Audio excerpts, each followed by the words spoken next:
What's happening here today is students from Hayward and Cooperative Academy visiting Seddon for the Industrial Cadets Programme. The students at the moment are doing an activity where they have to build a tower, and the tower has to hold a tennis ball. Now the idea is to introduce them to ideas about finance, introduce them to ideas about construction, but also to get them to work together as a team. It's very important the students at my at school that they come and see the industry and see what jobs are out there, what areas they can go into, like finance, HR, building, marketing, and sort of the practical side as well. So give them experiences of jobs, so they maybe in the future want to go to these different companies. In this round of Industrial Cadets, the students are getting to see 6 different businesses and the way 6 different businesses within the city work, and the different skills and different opportunities they could give to young people within the city. This project came about through the Seeing is Believing initiative, which started in March last year, which was bringing together a group of 10 companies around Stoke-on-Trent with a specific initiative on Burslem, but also in terms of the Industrial Cadets Programme here, being one of the initiatives that we carried out last year. So it was a matter of coordinating those businesses to pull this Industrial Cadets Programme together. Try and make the stand without the tennis ball on it, making it a good structure.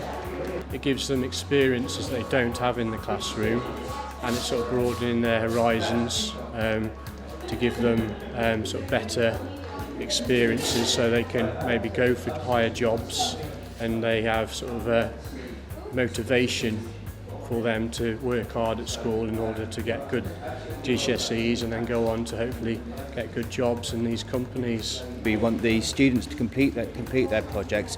At the end of March we have a big celebration event at Port Vale Football Club where the students will present about their experiences, they will do displays about the work they've done, and they'll actually receive a graduation certificate and become industrial cadets.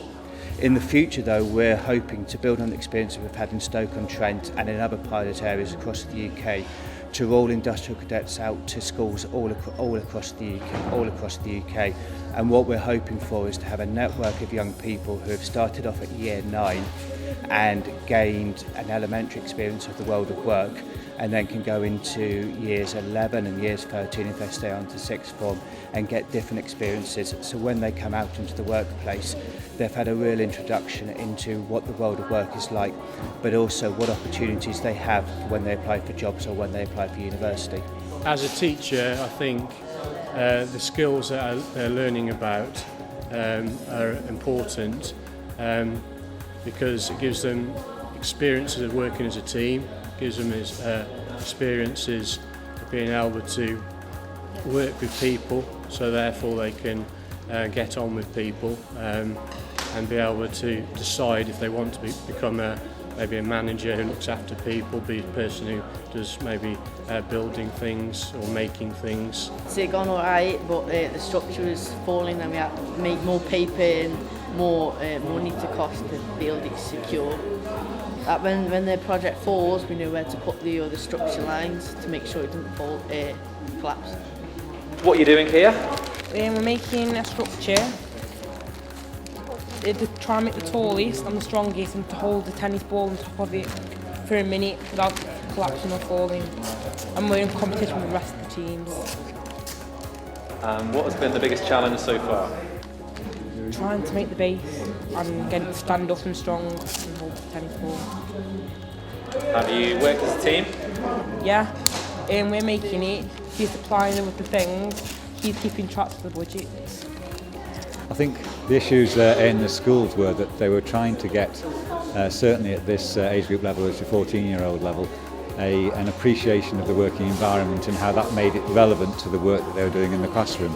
Something that is a challenge for every school, I think, and that's one of our key objectives, is to produce the experience for these kids that will give them an idea of the world of work and help them make the right choices for their own careers in the future. It's really important for companies like Seddon to get involved in the Industrial Cadets Programme, because effectively young people need to have the awareness of what opportunities are available for them in their local area.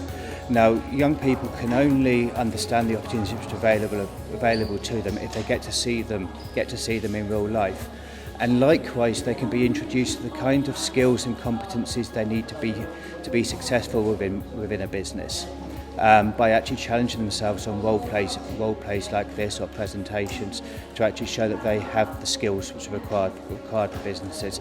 So it's a really good education for young people about what's available in the workplace, but most importantly, what they can achieve is when they leave, what they can achieve when they leave school and enter into the workplace.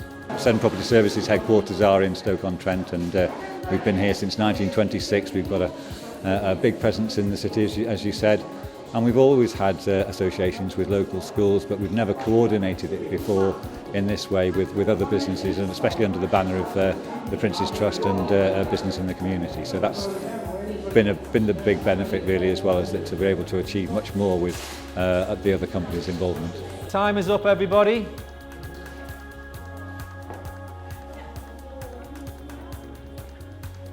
Ladies, I think you have to wrap it up there. So we need to work out who comes first, second and third, and then after that scenario, put that into our spreadsheet so we can take the budget into consideration, and then our mentors and our HR manager are going to have a little private discussion using that information to work out which team wins overall, and then break it down to see who they would employ.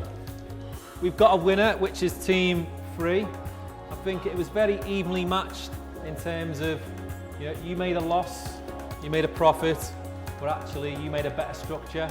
So I would put you in second place because your structure was more successful, because although you would have made a profit, you didn't complete the challenge, so that goes against you, I'm afraid. But again, it was a really good effort, and all three teams did work really, really hard as a team.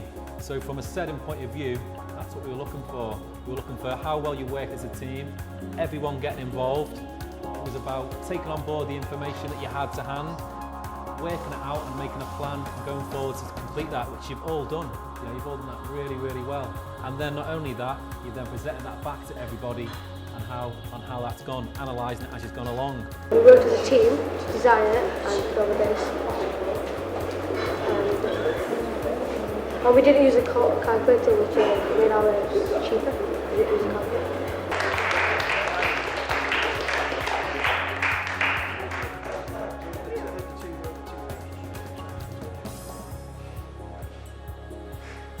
Potential, ambition, attitude and attendance really. Give me those and we can do anything with anybody. But you need to have those core, that core material, sort of raw material, to be able to work with them. And that's again why hopefully these kids here who are here are sort of getting an idea about trying to make those choices for themselves at a young enough age.